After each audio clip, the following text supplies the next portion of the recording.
Hi, I'm Jennifer Valdez, and this is a Better Life podcast.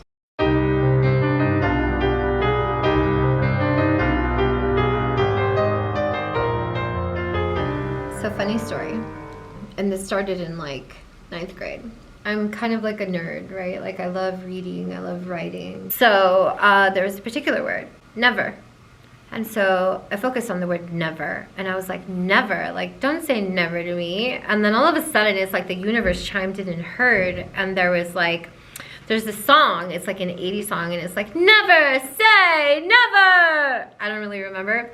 You know, you guys remember like the Jelly Roll pens, like all the multicolors, like the metallic colors and stuff. So I started writing never on the top of my hand, you know, like total freshman high school kids do. And I'm like, never. And people would be like, why never? And I was like, because never.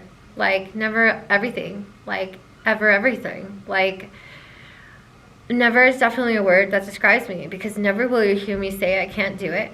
Never will you hear me say I gave up. Never will you hear me say I set a goal and didn't achieve it. I decided that never was my word. It was my mantra for a little bit. I was like, never, never. I'm 39 years old in 2 weeks, so March 31st. And I started this podcast for you guys. I am a female entrepreneur. I started my business in 2018, my first business. I now have 8 CEOs under my belt, and I am a mental health advocate. So to me, success varies. Success means nothing unless you use it to help others. I understand success coming from a place of being that single mother, struggling with paying the bills, paying the rent, having food on the table, buying what my child needed, and also having to buy myself feminine hygiene products. Like, I need makeup. Do I need makeup?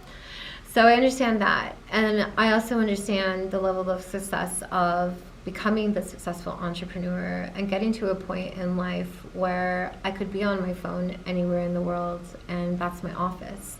I could be at my country club, on the tennis court, or on the golf course, and I'm getting paid for it. So I understand the levels of success. I think the important thing about success to understand is success changes. Success doesn't stay the same. Success grows with you. You are your success. If you can channel into yourself and understand what your bigger goal is, and understand the steps that you need to take to achieve those goals, that's the success. Just sitting down with yourself and finding yourself is your success. Finding out what your passion, how you can utilize your passion to be a humanitarian, to be altruistic, that's your success. I'm very fortunate that in my career, I chose a profession that lets me care and love other humans. And it's very fulfilling to me, and it helps me feel balanced and whole.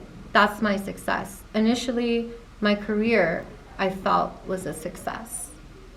And then I felt with this success, I could go further. What else can I achieve on top of a success? Success is building. Success is constantly growing. Success is never the same, and it's not the same for everybody.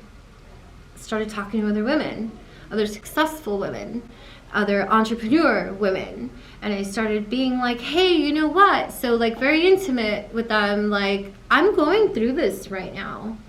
You're at another level of your entrepreneurship. Can you talk to me about these feelings, and where they could go and get some knowledge and some encouragement and find some wisdom and find their own success. And the knowledge that I gained from them and what I was getting from them was so invaluable to me as not just an entrepreneur, screw that, money is whatever, right? But as a person, as a woman, just to be able to know, hey, we're all going through this. It's not any different for any other person than it is for us. No matter how much we might think we're alone in this struggle, we're really not.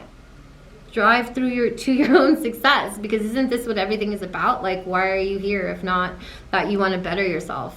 And bettering yourself is not easy. Bettering yourself is a job.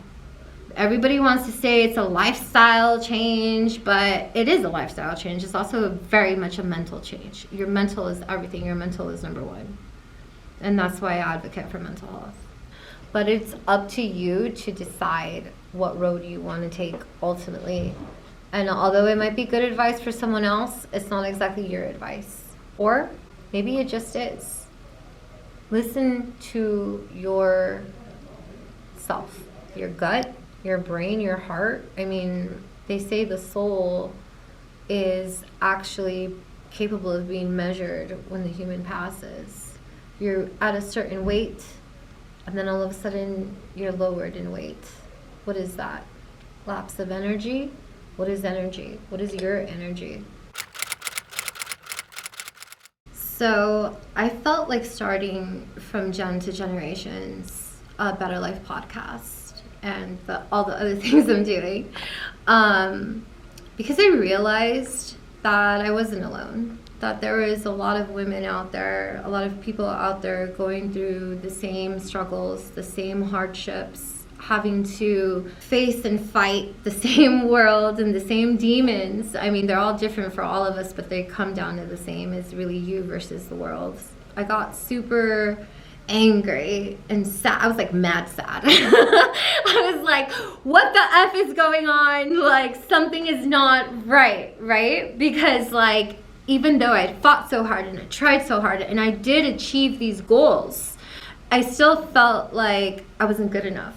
I still felt like the world was gonna fall out from under me. And I felt this just like, it was kind of like a click in my brain went off, and I was like, holy crap, like I see so much social media, because like, don't we all?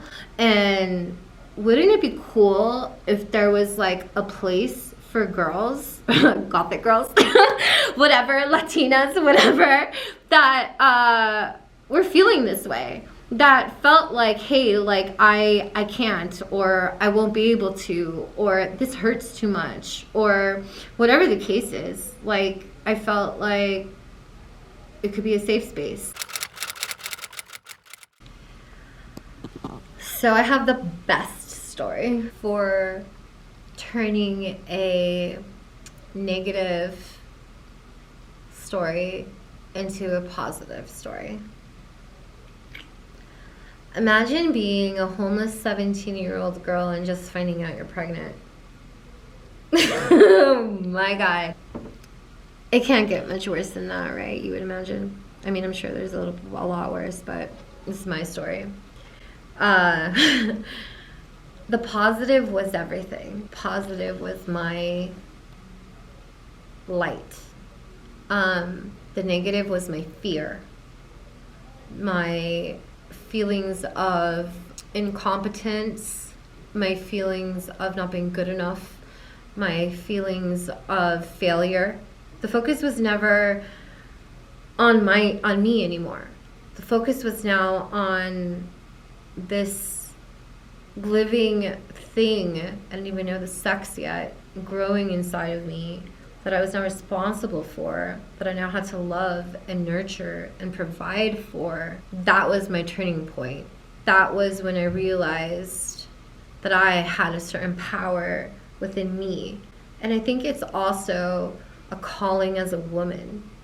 That's something that I think is very sacred and unique to what we go through mentally. Whoever, however it happens to you, it's very personal, it's very intimate, it's very scary, even if it's planned, you know. And it was a very negative. 17 years old, living on the streets. I won't dive into too much detail on all the fears. I think that was my negative situation, a negative thing happening that I was able to flip and turn into a positive. Because the desire to succeed, the desire to nurture, the desire to love, the desire to be who I needed to be for somebody else,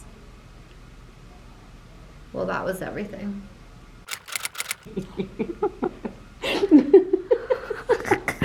She's like, I would never embarrass myself like this. How dare you?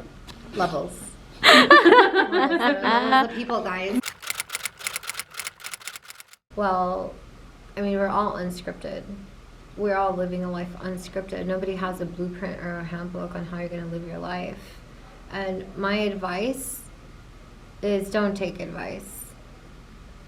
My advice is you are your advice. Everybody's going to have something to tell you that's important, that's relevant. Granted. So put that in the mix of your thoughts. Not to say don't think that what they're saying is invaluable, but you get to decide what's valuable because you make your truth. You decide what advice you take. I can only aspire, I can only have that goal, right?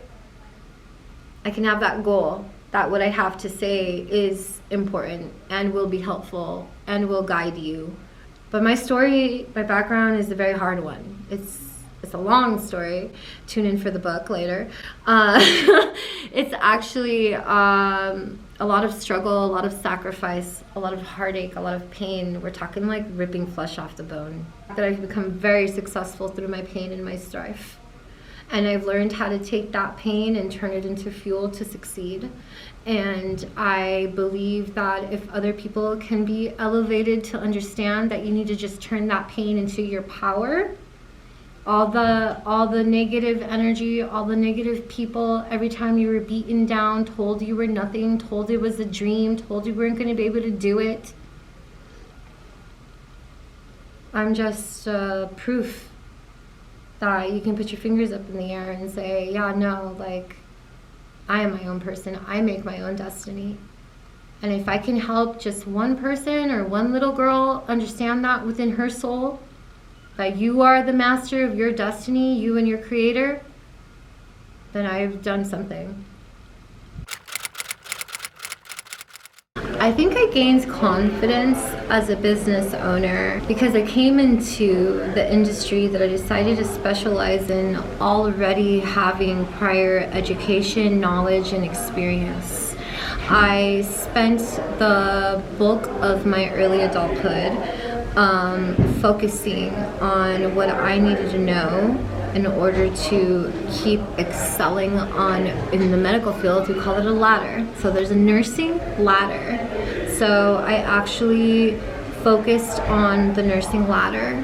And while I was doing that, I observed my fellow nurses, gathered knowledge and information where I could. So when I decided to start my businesses, and I was able to have myself at a level of just, I'm gonna do it. I mean, it wasn't really like ever a point where I felt it was something I could actually do. It was more of, I'm gonna do it or try dying. Like, it wasn't exactly something where I felt like, hey, I'm confident in this. I'm gonna do this. Like, I'm going to just be amazing. No. And I mean, that's kind of too why I'm a mental health advocate, because I'm sure there's a lot of people out there that feel the same way I do as far as living through imposter syndrome and having negative thoughts and having to tell yourself like that's not who you are. Actually, who you are is your actions, what you're doing, where you're placing your energy, where you're placing your time. That shows who you are. Are you in church every Sunday, or are you at the gym, or are you with your children? Are you studying for your tests? Are you working hard to make that money to support your family as a single mother? Are you not giving up even though you feel like you can't get out of bed because your strength is so weak because you are mentally so depleted? But you still get up anyway, and you fight yourself, and you look in the mirror and you're like, you got this. And if you don't do that, I recommend you do, because like, oh my gosh, you have to. I think it's what saved me and what made me feel like, okay, yeah, I'm gonna be an entrepreneur. Like, I would just tell myself like, you got this. That's it. Like, just tell yourself you got this, even if you don't, because you're your worst enemy and you're also your best friend.